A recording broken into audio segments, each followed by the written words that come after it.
ನಾನು ಉತ್ತರ ಕೊಡ್ತಾ ಇತ್ತು, ನಿಮಗೆ ಓಕೆನಾ ಅಲ್ವಾ ಅಷ್ಟೇ ಹೇಳೋದು.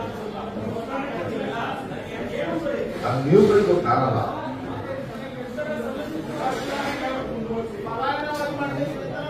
ಅದನ್ನು ಬರೀರಿ. ನಾನೇ ಕೇಳಿದೆ, ನಾನು ಕರೆಕ್ಟಾಗಿ ಆನ್ಸರ್ ಮಾಡಿದ್ದೆ. ಅರೆ ನನಗೆ ಬಂದ್ರೆ ಆನ್ಸರ್ ಮಾಡಿದ್ರಿ. ಅರೆ ನನಗೆ ಎಷ್ಟು ಗೊತ್ತು ಅಷ್ಟೇ ಆಕ್ಟ್ ಮಾಡೋದು. ನಮ್ಗೆ ಏನು ಗೊತ್ತೋ ಅದನ್ನ ಹೇಳಿದ್ವಪ್ಪ. ಏನೂ ಗೊತ್ತಿಲ್ಲ ಅಲ್ಲ, ನನಗೆ ಗೊತ್ತು.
ಆತ ಪ್ರಕಾಶ್ ರೈ ಅವರು ನನಗೆ ಫೋನ್ ಮಾಡಿದ್ರು.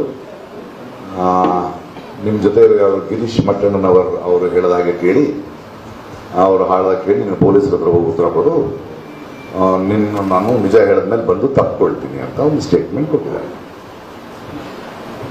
ಇದನ್ನ ಕ್ಲಾರಿಫೈ ನಾನು ನಿಮಗೆ ಮಾಡಬೇಕಾಗಿದೆ. ಯಾಕಂದ್ರೆ ಆತ ಸ್ಟೇಟ್ಮೆಂಟ್ ಕೊಟ್ಟಿದ್ದಾನೆ, ನನ್ನ ಹೆಸರು ಹೇಳಿದ್ದಾನೆ.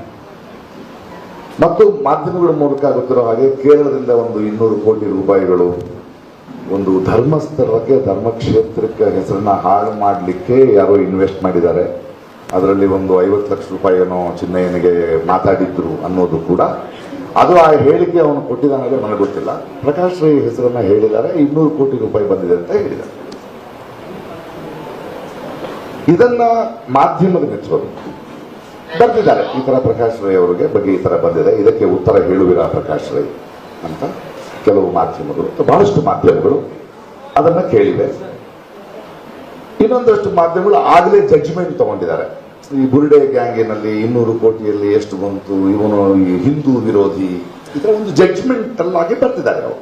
ಓಕೆ, ನಾನು ಇಮಿಡಿಯೇಟ್ ಆಗಿ ನಾನು ಬೇರೆ ದೂರದಲ್ಲಿದ್ದೆ, ಇಮಿಡಿಯೇಟ್ ಆಗಿ ಬಂದು ಹೇಳಬೇಕಾಯ್ತು. ಬಟ್ ಮೊನ್ನೆ ಇಡಬೇಕಾಗಿತ್ತು, ನಮ್ಮ ಇಂದಿರಾ ಲಂಕೇಶ್ವರ್ ತಿಳ್ಕೊಂಡಿದ್ದು ನಾನು ಬರಕ್ಕಾಗಲ್ಲ, ಇವತ್ತಿಗೆ ಬಂದಿದೆ.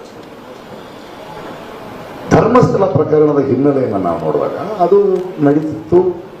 ನೀವು ಪ್ರಕಾಶ್ ರೈ ಸೋಷಿಯಲ್ ಮೀಡಿಯಾದಲ್ಲಿ ಧರ್ಮಸ್ಥಳದ ಬಗ್ಗೆ ಯಾವಾಗ ಮಾತಾಡಿದ್ದಾರೆ?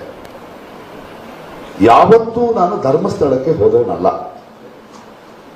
ಗಣೇಶ್ ಮಂಟಣ್ಣನವರು ಇವ್ರನ್ನ ಯಾರನ್ನೂ ಭೇಟಿ ಮಾಡಿದವನು ಅಲ್ಲ. ಆದರೆ ಅಲ್ಲಿ ಒಂದು ವೈದ್ಯಕೀಯ ಸಾವಾಗಿದೆ, ಒಂದಷ್ಟು ಸರಣಿ ಸಾವುಗಳಾಗ್ತಿದೆ, ನ್ಯೂಸ್ ಆಗ್ತಿದೆ ಅನ್ನೋದ್ರ ಬಗ್ಗೆ ಆತಂಕ ಪಟ್ಟವನು ನಿಜ. ದಿಢೀರಂತ ನಮಗೆಲ್ಲ ಗೊತ್ತಿರೋ ಹಾಗೆ ಒಬ್ಬನು ಬಂದು ಮಂಡ್ಯದಿಂದ ಒಬ್ಬನು ಬಂದಿದ್ದಾನಂತೆ, ಅವನು ಅಲ್ಲಿ ಕೆಲಸ ಮಾಡ್ತಿದ್ದಂತೆ, ಅವನು ಹೆಣಗಳನ್ನು ಹೂತು ಹಾಕಿದ್ದಾನೆ ಅಂದ ತಕ್ಷಣ ಎಲ್ಲ ಭಕ್ತರು ಎಲ್ರಿಗೂ ಡಿಸ್ಟರ್ಬ್ ಆಗಿದ್ದಾರೆ. ನಮ್ಮಂತವ್ರು ಡಿಸ್ಟರ್ಬ್. ನಾನು ಸ್ವಲ್ಪ ಸೋಷಿಯಲ್ ಆಕ್ಟಿವಿಸ್ಟ್, ಏನಿದು ಹಿಂಗಾಗ್ತಿದೆ ಅಂದಾಗ ನಾನು ನನಗೆ ನೆನಪಿರುವ ಹಾಗೆ ಮತ್ತು ನಿಮ್ಮ ದಾಖಲೆ ಇರುವಾಗ ಇಮಿಡಿಯೇಟ್ ಆಗಿ ಸರ್ಕಾರಕ್ಕೆ ಒತ್ತಾಯ ಮಾಡ್ತೀವಿ. ನೋಡಿ, ಅನವಸರವಾಗಿ ಯಾರೋ ಮಾಡಿದ್ದಾರೆ ಅಂತ ಕೆಲವರು ಶುರು ಮಾಡ್ಕೊಂಡಿದ್ದಾರೆ, ಅದೆಲ್ಲ ಇಂಪಾರ್ಟೆಂಟು. ಇದು ನಡೆದಿರೋದು ನಿಜ. ಇದ್ರ ಬಗ್ಗೆ ಒಂದು SIT ತಂಡ ಮಾಡಿ ಅಂತ ಸಿದ್ದರಾಮಯ್ಯನವ್ರಿಗೆ ಮಿಕ್ಕದವ್ರಿಗೆ ನಾವು ಒತ್ತಡ ಹಾಕ್ತೀವಿ, ಬಿಕಾಸ್ ನಾವುಗಳು. ಆಮೇಲೆ ಹಾಕಿದ್ಮೇಲೆ ಸರಿಯಾದವ್ರನ್ನ ಆಯ್ಕೆ ಮಾಡಿ ಅಂತೀವಿ. ಕೊನೆಗೆ ಮೊಹಾಂತಿ ಅಂತ ಬಹಳ ದಕ್ಷ ಅಧಿಕಾರಿನ ಮಾಡಿದಾಗ ನಾನೇ ಟ್ವೀಟ್ ಮಾಡ್ತೀನಿ, ಒಳ್ಳೆ ವಿಷಯ, ಒಳ್ಳೆ ಆಫೀಸರ್ನ ಹಾಕಿದ್ದೀನಿ.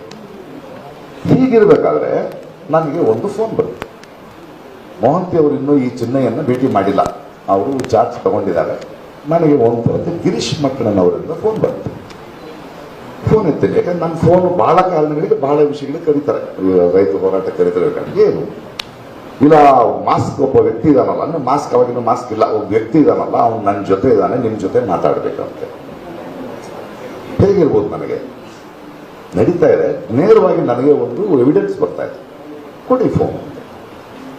ತಮಿಳಿನಲ್ಲಿ ಮಾತಾಡಲ್ಲ, ಆದರೆ ಇವರು ನಮ್ಮ ಮಂಡ್ಯದವರು ಅಂತ ಇದ್ರಲ್ಲ ಬಿಂಬಿಸಿದ್ರು ತಮಿಳಿನ ಕೇಳಿಸ್ಕೊಂಡು ಏನಪ್ಪ ಅಂದೆ ನಾವು ಉಂಗಳೆ ಪಾಪನು ನನ್ನ ಯಾಕಪ್ಪ ನೋಡ್ಬೇಕು ಏನು ಗೊತ್ತು ನನಗೆ ಆದರೆ SIT ಫಾರ್ಮ್ ಮಾಡಿದ್ದಾರೆ ಹೋಗು ಸರ್ ಧೈರ್ಯ ಇಲ್ಲ ನನಗೆ ನೋಡಪ್ಪ ನನ್ನನ್ನು ಮೀಟ್ ಮಾಡೋದಲ್ಲ ಬೇಡ ನಿನಗೇನಾದ್ರು ಹೇಳಬೇಕಾದ್ರೆ ನೀನು ರೆಕಾರ್ಡ್ ಮಾಡಿ ವಾಯ್ಸ್ ಕಳಿಸು ನಾನು ಇಸ್ಕೈ ಇಮಿಡಿಯೇಟಾಗಿ ರೆಕಾರ್ಡೆಡ್ ವಾಯ್ಸ್ನಲ್ಲಿ ಏನೇನೋ ಬಡಬಡಿಸ್ದ ನಾನು ನನ್ನ ಲಾಯರ್ಗೆ ಫೋನ್ ಮಾಡಿದೆ ನೋಡಿ ಇಡೀ ದೇಶದಲ್ಲಿ ಮಾಧ್ಯಮಕ್ಕೆ ಯಾರಿಗೂ ಏನೂ ಗೊತ್ತಿಲ್ಲ ನನಗೆ ನೇರವಾಗಿ ಫೋನ್ ಬಂದಿದೆ ನಾವೇನು ಮಾಡಬೇಕೀಗ ಇಮ್ಮಿಡಿಯೇಟ್ ಆಗಿ ನಾವು ಆ ದಿನವೇ ಇವ್ರಿಗೆ ಫೋನ್ ಮಾಡಿದೆ ನಮ್ಮ ಮೊಹಂತಿ ಅವ್ರಿಗೆ ಮೊಹಂತಿ ಸರ್ ಇದು ಫಾರ್ವರ್ಡು ಈ ಥರ ಇದೆ ನಾನು ನಿಮ್ಮನ್ನು ಭೇಟಿ ಮಾಡಕ್ಕೆ ಬರ್ತಾ ಇದ್ದೀನಿ ಅಂತ ನೇರವಾಗಿ ಅಪಾಯಿಂಟ್ ತೊಗೊಂಡು ಬಂದು ನೀವು ಮಂಡ್ಯದವಲ್ಲ ತಮಿಳು ಮಾತಾಡ್ತಾರೆ ಅದು ಯಾವ ಭಾಷೆ ಪ್ರಕಾಶ್ ನೀವು ಹಲವು ಭಾಷೆ ಮಾತಾಡ್ತಿರಲ್ಲ ಅದೊಂದು ಸ್ವಲ್ಪ ತೆಲುಗು ಮಿಕ್ಸ್ ಆಗಿದೆ ಸರ್ ಇದು ವಿಷಯ ನಾನು ನಮ್ಮನ್ನು ಕರೆಸಿ ಮಾತಾಡ್ತೀನಿ thank you for the information it is helping me to investigate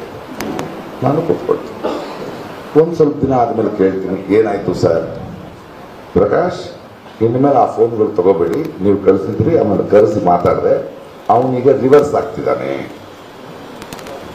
okay sir thank you so ಅವನು ಹೇಳಿರೋದು ಕರೆಕ್ಟು ಅವನು ನನಗೆ ಫೋನ್ ಮಾಡಿದ್ದು ಕರೆಕ್ಟು ಆದರೆ ಒಬ್ಬ ಪ್ರಜೆಯಾಗಿ ನಾನು ಇಮಿಡಿಯೇಟ್ ಆಗಿ ಇವರೇ ಮಾಡಿದ್ದಾರೆ ಅಂತ ಧರ್ಮಸ್ಥಳ ಆಂದೋಲನಕ್ಕೆ ಹೋಗಲಿಲ್ಲ ಯಾರ ಜೊತೆ ಕೂತ್ಕೊಳ್ಳಿ ಯಾಕಂದ್ರೆ ಕೋಟ್ಯಾಂತರ ಭಕ್ತರು ಬರೋ ಸ್ಥಳ ಅದು ಆ ಪ್ರಕರಣ ಧರ್ಮಸ್ಥಳದಲ್ಲೂ ನಡೀಬಾರ್ದು ಬಿಡದಿಂದ ನಡೀಬಾರ್ದು